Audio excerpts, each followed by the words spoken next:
Assalomu alaykum qizlar. Bugun болсо мына ушундай токочторду жасап көрсөтөмүн. Бул токочторду кичинекей баланын кыркын чыгарууга көбүнчө заказ беришет. Же болбосо үйгө деле өзүңүздөрдүн калооңуздарга жараша формасын, граммын өлчөп жасай берсеңиздер болот. Ал үчүн бизге чуңкур идишибизге жылуу суу жана жылуу сүтүбүздү кошобуз. Жана алдын ала өлчөп алынган суюк майыбызды кошобуз.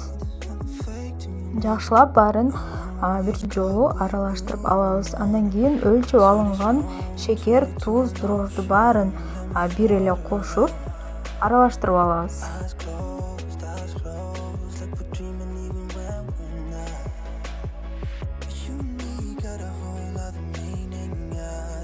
Бул камырыбызда дрожждун андай эле көп көтөрүлүшүн күтүүнүн кереги жок. Бир 5 мүнөттага бетин жаап туруп эле андан кийин камырыбызды жасай берсек болот. Ушундай азыраак эле көтөрүлүп чыгат. Андан кийин барып жакшылап эми унубузду салып камырыбызды жууруп алабыз.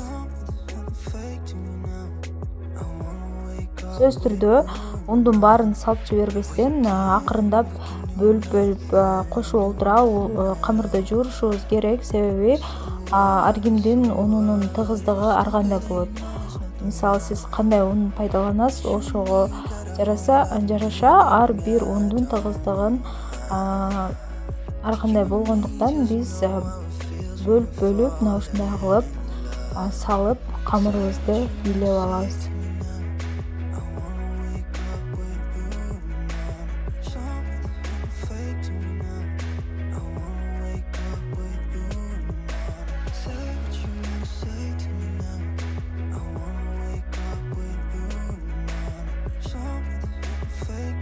Сиздерде рецептке караганда көбүрөөк ун же болбосо азырактагы ун кетиши мүмкүн, плюс-минус. Ошол себептен өзүңүздөр карап унду өтө эле колго жабышып суюк болуп жатса камыр, анда үстүнө бир аз ун кошуп колго жабышпагыдай кылып бийлеп алабыз.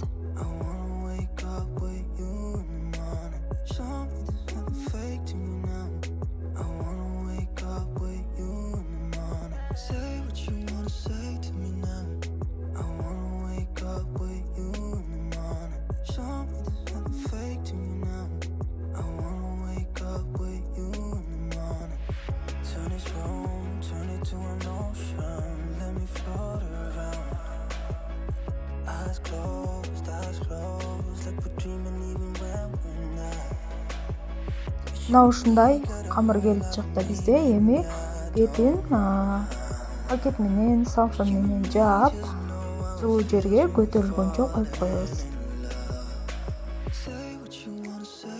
Мына ушундай болуп көтөрүлүп чыкты. 1 саат, 1,5 саат, же болбосо 2 саат аралыгында көтөрүлүп чыгышы мүмкүн. Эми бизге тараза керек болот. Таразаны нөлгө теңештирип алып, камырды өлчөп алабыз.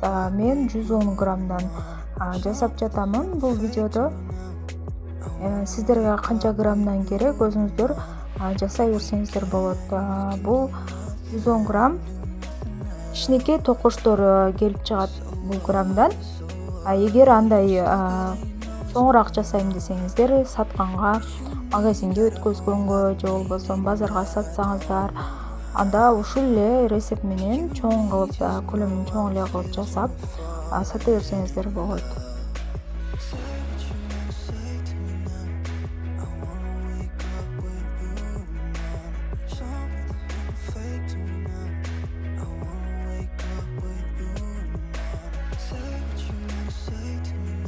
Мына ушундай жакшылап тоголоктоп өлчөп алгандан кийин бетин жаап сөзсүз түрдө көтөрүлгөнчө коюп коебуз. Көтөрүлүп чыгышы керек болот. Ошондо духовкада бышканда дагы аябай пышный болуп, сонун жумшак нан болуп чыгат. Бир 15 мүнөттө, 20 мүнөттө коюп койсоңуздар боло берет. Эми андан кийин камырларыбыз даяр болгондон кийин көтөрүлүп баарын ушундай духовканын табагына жайгаштырып алабыз. Баарын салып, канча батат сиздерге табагыңыздарга ошого жараша жайгаштырып чыксаңыздар болот.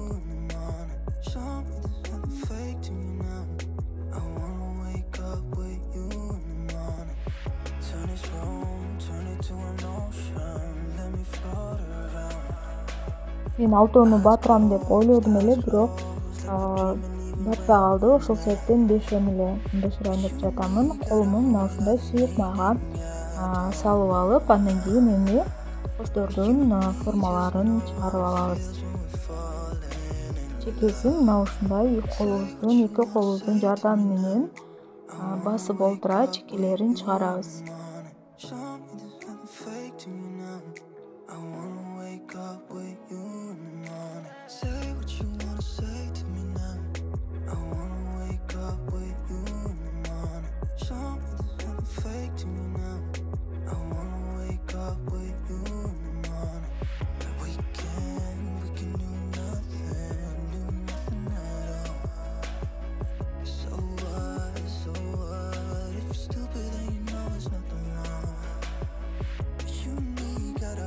Ортосу көтөрүлүп кетпеш үчүн мына ушундай вилканын жардамы менен басып алсак болот. Эгерде чекиштериңиздер болсо, анда чекиштеп койсоңуз дагы болот.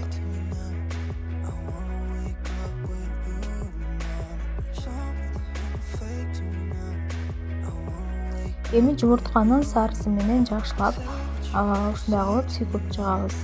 Жана алдын ала духовканы кызытып алабыз.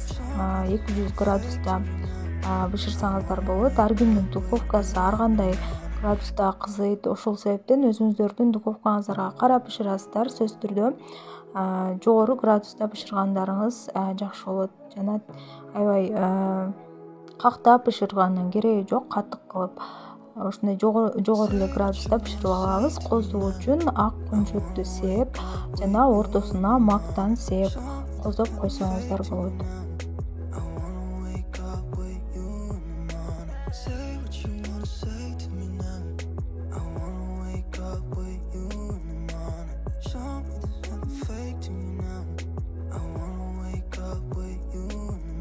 Мына ушундай болуп, аябай сонун жууп жумшак болуп бышып чыкты. Азыр видеодо дагы көрсөтөмүн кандай жумшак болгондугун. Ушул рецепттер менен жасап көрүңүздөр. Чынында өкүмүсүздөр аябай сонун даамдуу болот. Ассаламу алейкум кыздар. Бүгүн болсо